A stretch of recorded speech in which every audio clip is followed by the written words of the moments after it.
Good morning dear friends, मैं doctor Mahendra Saran. स्वागत है हमारे YouTube channel English literature academy पे।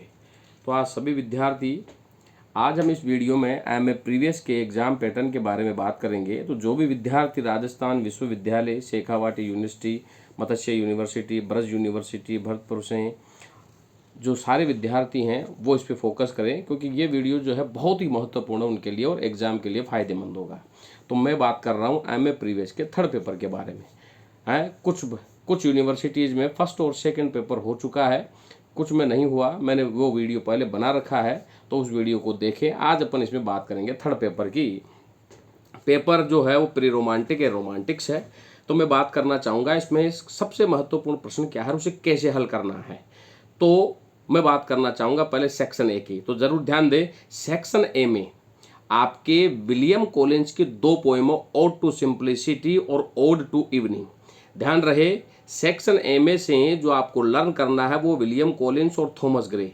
ओड टू सिंप्लिसिटी और ode to evening William Collins की पोएम्स है और बहुत अच्छी कविताएं हैं।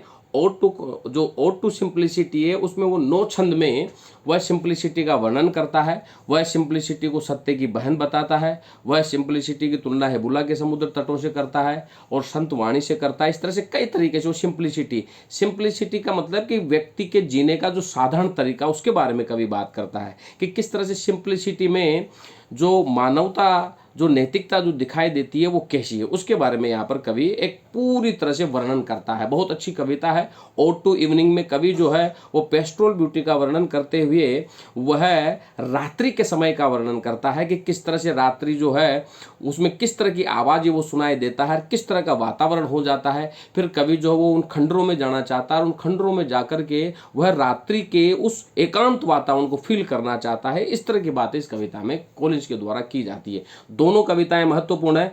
दोनों कविताओं में से लॉन्ग क्वेश्चन और आपके एक्सप्लेनेशन आने की पूरी संभावना है। अब मैं बात करना चाहूंगा थॉमस ग्रे की।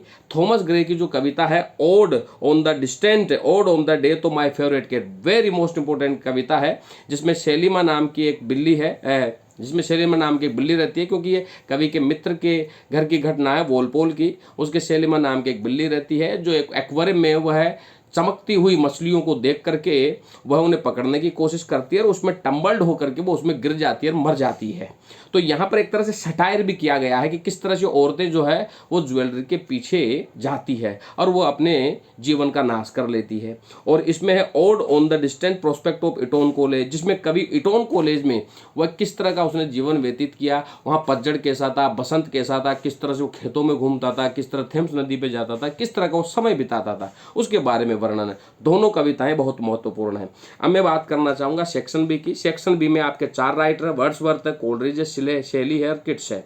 लेकिन मैं इसमें आपको प्रायोरिटी दूंगा एस.टी. कोलरिज की। एस.टी. कोलरिज की आपकी इसमें 2 पोएम है, एक तो कुबला खान और क्रिस्टाबेल। याद रखिए, क्रिस्टाबेल और कुबला खान दोनों की दोनों अनकंप्लीट कविताएं, सुपर नेचुरल एलिमेंट्स से और फियर और ट्रेजेडी से भरी हुई है आपके क्रिस्टाबेल। और कुबला खान एक अनकंप्लीट कविता है और एक पेस्ट्रोलिक पोएम है, जिसमें कुबला खान जो है वो एक ऐसी जगह की खोज करना चाहता है, एक ऐसी जगह को देखना चाहता है, एक जंडू प्लेस को, जहाँ पर वो अपने पूर्वजों के लिए एक बड़ा सारा महल बनाना चाहता है ताकि उसके पूर्वजों की आत्मा वहाँ रहे।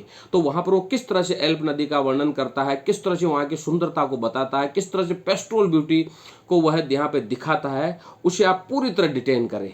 और क्रिस्टाबेल में किस तरह क्रिस्टाबेल एक सुंदर लड़की रहती है जिसे जेरेल्डाइन नाम के एक चुड़ैल के द्वारा उसके स्त्रीत्व का हनन कर लिया जाता है और उसको दुखों में डाल दिया जाता है। तो बहुत ही अच्छी कविता है, दोनों की दोनों कविता आप लर्न करें। अब मैं जाना चाहूँगा किड्स पे। आप किड्स की ओड टू मेलनकली और ओड टू ऑटम, दोनों की दोनों कविताएं बहुत महत्वपूर्ण है। ओड टू पेस्ट्रोलिक कविता है, जिसमें कवि जो है वो पतझड़ का वर्णन करता है और वो बताता है कि जो खिली हुई फसलें हैं, लहराती हुई जो फसलें हैं, लहराते हुए जो खेत हैं और फल फूल जो खिल चुके हैं, वो पतझड़ है। और पतझड़ को और फूलों को पकाने का काम जो करती है वो पतझड़ करती है, उसमें रस भरने का काम पतझड़ करती है। अंत में फिर कवि जो है वो पेस्ट्रोल ब्यूटी का वर्णन करता है कि शाम के समय जो ग्रामीण क्षेत्र में किस प्रकार का वातावरण होता है, पक्षियों के चहचहाने की आवाज़ और जानवरों के लौटते उनके रमाने की आवाज़ सुनाई देती है। बहुत खूबसूरत वातावरण का इसमें कवि ने पेस्ट्रोलिक ब्यूटी का वर्णन करते हुए हमें समझाया है। दोनों के दोनों कविताएं महत्वपूर्ण है। अब मैं चलना चाहूँगा सेक्शन सी में। सेक्शन सी में आपके जैन ऑस्टिन है, मैरी शेली है, चार्ल्स लेम्बर, विलियम हेजलिट है। लेकिन मैं यहाँ पे जो भी छात्र शेखावाटी, ब्रज यूनिवर्सिटी और राजस्थान विश्वविद्यालय MDS के हैं वो सेक्शन सी में चार्ल्स लैम्ब और विलियम हेजलिट को लर्न करें।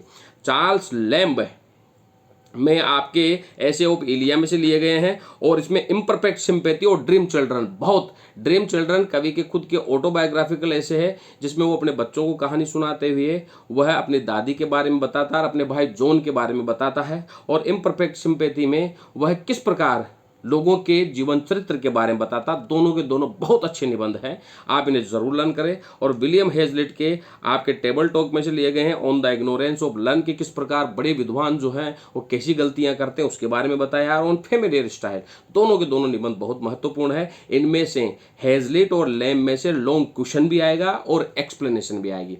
तो मैं रिपीट करना चाहूंगा, सेक्शन ए में से आपके विलियम कॉलिंस और थॉमस ग्रे, सेक्शन बी में से ST कोलरिज और जॉन किट्स, और सेक्शन सी में से आप चार्ल्स लैम्ब और विलियम हेजलिट को लर्न कर सकते हैं। वीडियो कैसा लगा लाइक और सब्सक्राइब करें। जिन भी छात्र छात्राओं को नोट्स की जरूरत है वह PDF में नोट्स मेरे से प्राप्त कर सकते हैं और मैं उन्हें पूरी तरह नोट्स लिखने की डिटेल, उनको किस तरह से एग्जाम को किस पैटर्न को कैसे लिखना मैं उसके बारे में भी उन्हें बताऊंगा और पूरी उनके एग्जाम तक मदद की जाएगी। मेरे फ़ोन नंबर है 8963043837 और 9928669902। ये मेरे फ़ोन नंबर है, आप मुझे फ़ोन करके या कमेंट बॉक्स में लिख के भी बता सकते हैं। वीडियो कैसा लगा लाइक और सब्सक्राइब जरूर करें। Thank you very much dear friends, बहुत बहुत धन्यवाद।